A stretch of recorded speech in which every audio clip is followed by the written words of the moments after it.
My name is Trevor Wall. I'm actually the Levels and Moors project officer for this area. We're at Moorlinch overlooking the Levels and Moors, which is one of the most important wetland habitats, not just in Europe, but throughout the world, and certainly the most important area in Britain. Basically, the Levels and Moors covers a substantial part of central Somerset.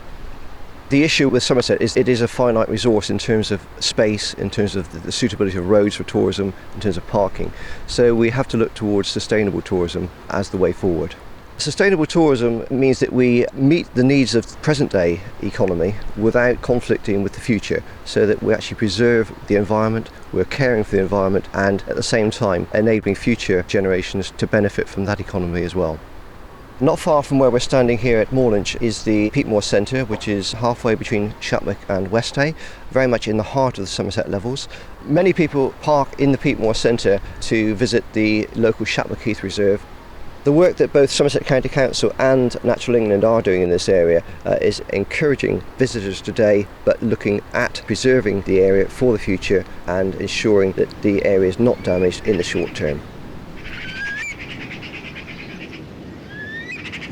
I'm Phil Holmes and I'm Site Manager for Natural England at Shapwick Heath National Nature Reserve. I've been working here about 3 years, and I moved here from Norfolk, where I looked after 2 sites. One was a heathland site on the coast and the other was an ancient woodland site inland.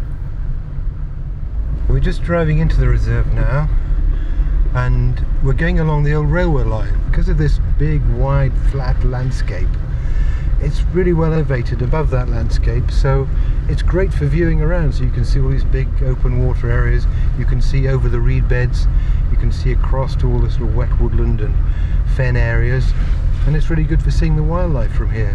There's some common darter dragonflies out at the moment. It's been one of those days when we've had... Sustainable tourism is a new thing. A few years ago, this was the place to come if you were a serious bird watcher. But that's not the case now. If you come down here, particularly at weekends, you'll find lots and lots of families using the reserve. It's a pleasure to see that. It's a pleasure that people are coming out here without binoculars, because, hey, you don't need to have binoculars. Just the experience. I can hear some bird song.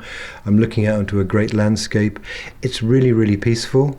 And because we're going along the old railway line and it's a good surface track, cyclists can use it as well, and people feel safe coming along. I think that's the other thing about people feeling safe in the countryside.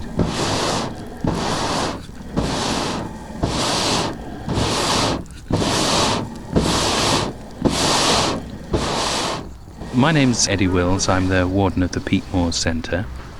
Basically, the centre has 3 reconstructions of Iron Age roundhouses from Glastonbury Lake Village, and also some reconstructions of some of the ancient trackways that have been found buried in the Somerset Levels.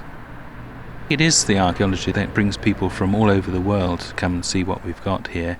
Both the trackways and Glastonbury Lake Village are of comparable importance to Stonehenge, really, and I think for that reason people do come. I mean, it's perhaps they're not quite so well known, but when you actually visit the actual sites, there's very little to actually see there.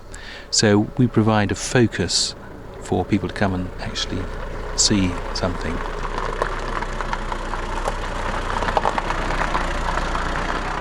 People do have to get here by car. I'm ashamed to say that there is no public transport anywhere near here, which is very frustrating.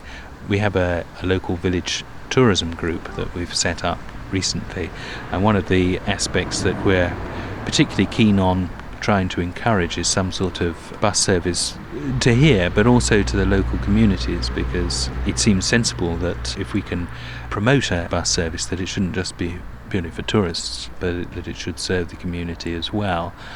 If somehow, by working with our partners, we could arrange a bus service, one suggestion is a sort of on-demand bus service that will sort of pick people up and drop them off as and when required, that would be a great help.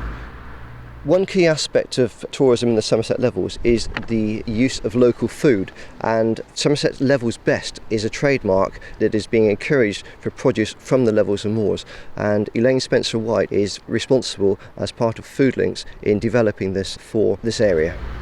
In possibly a little bit more than a year's time, there should be sufficient publicity and promotions for Levels Best that will explain what it stands for. And for those that are not producers but serving or selling, there will also be a Levels Best criteria, and those will stand for green credentials, the Green Business Tourism mark as well.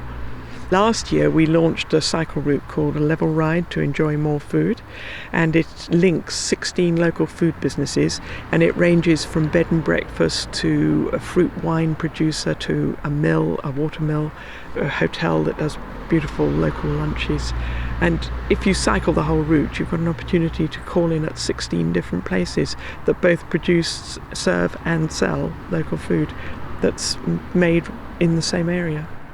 I think with what's happening globally, and whilst there'll always be an incentive to want to go abroad, and I'm sure where there's an incentive, there's also going to be an increasing number of people who might need to play safe, not use the fuel to go abroad, and be looking for something different, something of quality that is here in Britain, and Levels Best should live up to that.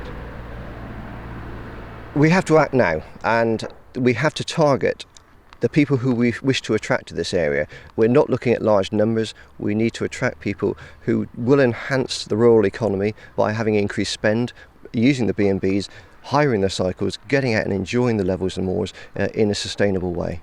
But we have to get the balance right. We need the right people with the right amount of spend rather than large numbers. Large numbers will not be sustainable on the Somerset Levels. I think the future here is about partnerships. Through partnership, you can actually create real leverage in terms of, say, lottery money in order to do really, really big schemes. Natural England would have funding to do some things, but the sort of thing that we want to do here would be very expensive. We've managed to acquire this site, which is a really, really unusual thing, and I think it's still unique in Natural England. We've acquired what is basically a car park, a large car park, with some buildings on it, including a cafe, which is a going business. And it's adjacent to the Petermore Centre and Museum. Our plans here are to have a really, really posh visitor centre here. The idea being that people can come here and have the seamless experience of the wildlife and the heritage of man in the landscape of this part of the Somerset Levels, and get a cup of tea as well. What could be nicer than that?